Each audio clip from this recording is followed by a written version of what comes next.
केचुआ खाद केचुआ से निकला हुआ मल है जो ऑर्गेनिक कार्बनिक मटेरियल्स को खाकर कई पोषक तत्वों का भंडार देता है जो पैराट्रॉपिक झिल्ली की आवरण में होती है।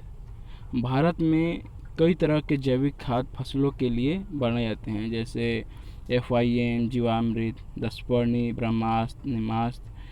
ये सब गोबर से मिलाकर ही बनाए जाते हैं, पर इन सभी से बेहतर केचुआ खाद है जो कुछ हद तक वातावरण को दूषित होने से बचाने में और कई जीवों का भोजन में सहायक है। यह फसल अवशेष घरेलू कार्बनिक अपशिष्ट को खाद में बदलकर और फसल के साथ केचुए द्वारा मछली मुर्गी का भोजन बनाकर वातावरण में खाद्य श्रृंखला की कड़ी बनाता है। केचुआ मिट्टी का मित्र होता है जो मिट्टी में वायु का संचार बढ़ाता है और मिट्टी को भुरभुरी करता है। जिस अवशेष को गलने में 1000 घंटे लगेंगे उसे यह 1 घंटे में कंपोस्ट कर देते हैं। यह भोजन खाते रहते हैं और मल द्वार से मल निकालते रहते हैं। यह प्रक्रिया ठंड में धीमी हो जाती है। यह वर्मी कंपोस्ट खेतों में नमी बनाए रखने में धान की फसल में सबसे अधिक महत्वपूर्ण भूमिका निभाती है। यह केचुए 1 क्विंटल वेस्ट से 40 केजी वर्मी कंपोस्ट बनाते हैं। यही मैन्योर बायोमास कंपोस्ट कहलाता है।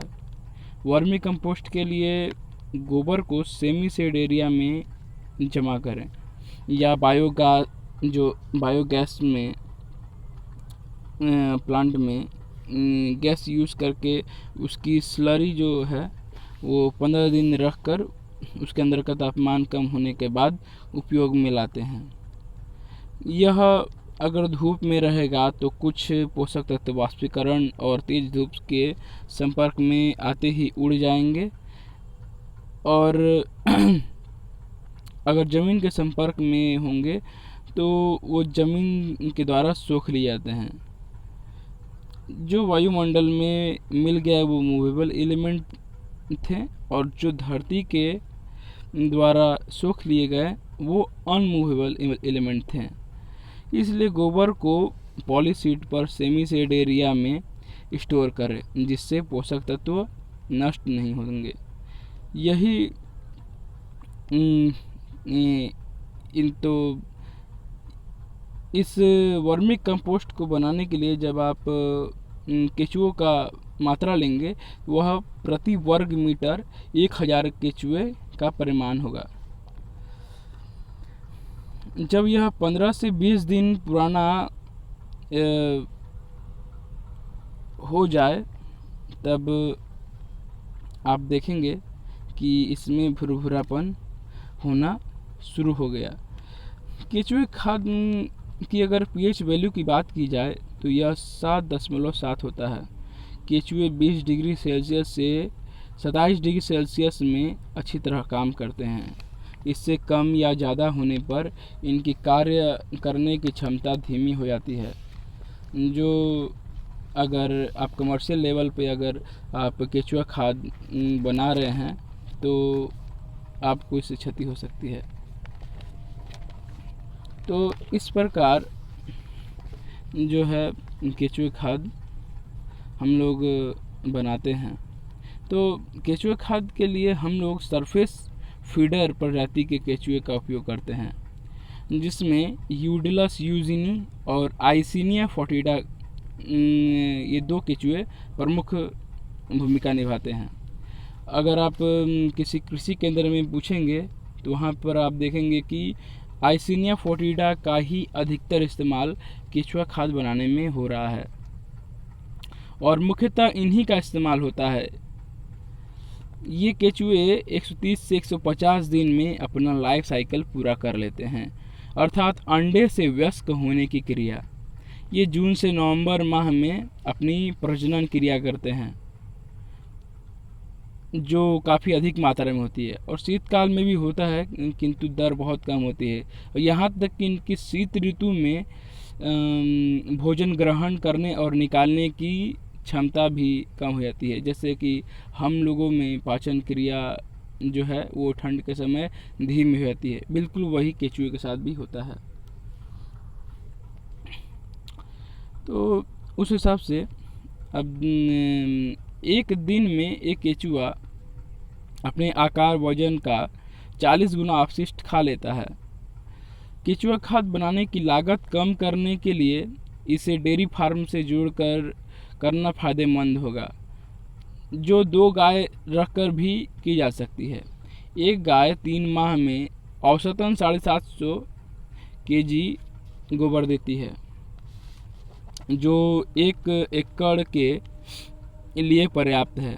रही बात केचुए की, वो कृषि विज्ञान केंद्र में उपलब्ध होते हैं, आप वहाँ से जाकर ले सकते हैं। और वहीं पर केचुआ खाद बनाने का प्रशिक्षण भी दिया जाता है। कृषि में कहा जाता है, अगर आपने लागत बचा लिया तो एक तरह से आपने उत्पादन बढ़ा लिया। तो आप कोशिश करें कि आपको बाहर से कुछ भी लेने की ज़रूरत ना पड़े और आपका लागत धीरे धीरे शून्य हो जाए। एक बार केचुआ लेने के बाद अगर सही से रख रखाव हो तो केचुओं की संख्या बढ़ती चली जाती है, जो मुर्गी और मत्स्य पालन में सहायक होगी। मुर्गी की जो बीट है उसे कुक्कुट खाद कहते हैं। इसे किसी प्रक्रिया या प्रोसेस से गुजारने की ज़रूरत नहीं, और यह रॉक फॉस्फेट के अल्टरनेटिव का भी काम करती है। और इसे बहुत सारे कृषि विज्ञान केंद्रों में मैंने इसके रॉक फॉस्फेट के अल्टरनेटिव के तौर पे इसका इस्तेमाल करते हुए देखा भी है। इसे वर्मी कंपोस्ट तैयार होने के बाद मिलाएं, नहीं तो जो मुर्गी की बीट होती है उसमें प्रोटीन की मात्रा ज़्यादा होती है, जो केचुए के लिए सही नहीं है। वर्मी कंपोस्ट तैयार होने के बाद 750 केजी वर्मी कंपोस्ट और 250 केजी कुक्कुट खाद की मात्रा एक उत्तम प्रमाण है, जो आप मिलाकर खेत में दे सकते हैं। मुर्गी के जो बीट हैं, इसे आप अगर 15 दिन या 30 दिन स्टोर करके अगर वर्मी कंपोस्ट में मिलाते हैं तो वो और ज़्यादा कारगर होगा। और आपकी जानकारी के लिए बता दें कि रॉक फॉस्फेट 3,500 से 4,500 रुपये प्रति टन मिलता है, जो किसान की लागत को बढ़ा देगा। इसलिए इसका अल्टरनेटिव के उपयोग की सलाह दी जाती है। मैं वही सलाह दूंगा कि आपका बाहर से कुछ खर्च ना करना पड़े और आप अपना काम जो आपके नज़दीक में उपलब्ध है आप उसी से काम चला लें। इसके अलावा फास्फोरस जो है सोलुबलाइजिंग बैक्टीरिया पीएचबी जिसे कहते हैं, ट्राइकोडर्मा हुआ, एजोटोबैक्टर हुआ, राइजोबियम, एजोस्पिरिलम, माइक्रोराइजा, इन सभी को आप अपने फसल में ज़रूरत के हिसाब से वर्मी कंपोस्ट बनने के बाद मिलाकर दे सकते हैं। वर्मी कंपोस्ट आप जब खेत में डालें उस समय शाम के 5 बजे के बाद ही डालें और हल्की सिंचाई कर दें, जो बहुत अच्छी तरह से खेत में जो पौधे होंगे और जो मिट्टी होगी वो उसे सोख लेगी।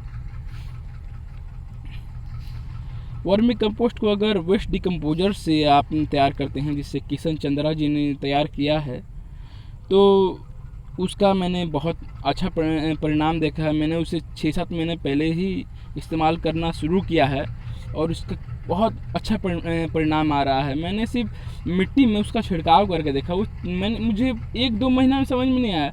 मुझे लगा ये वेस्ट डिकम्पोजर बिल्कुल वेस्ट है, किंतु नहीं, मैं 3 महीने बाद देखा वहाँ की मिट्टी बिल्कुल भुरभुरी हो गई है, मुझे विश्वास ही नहीं हुआ।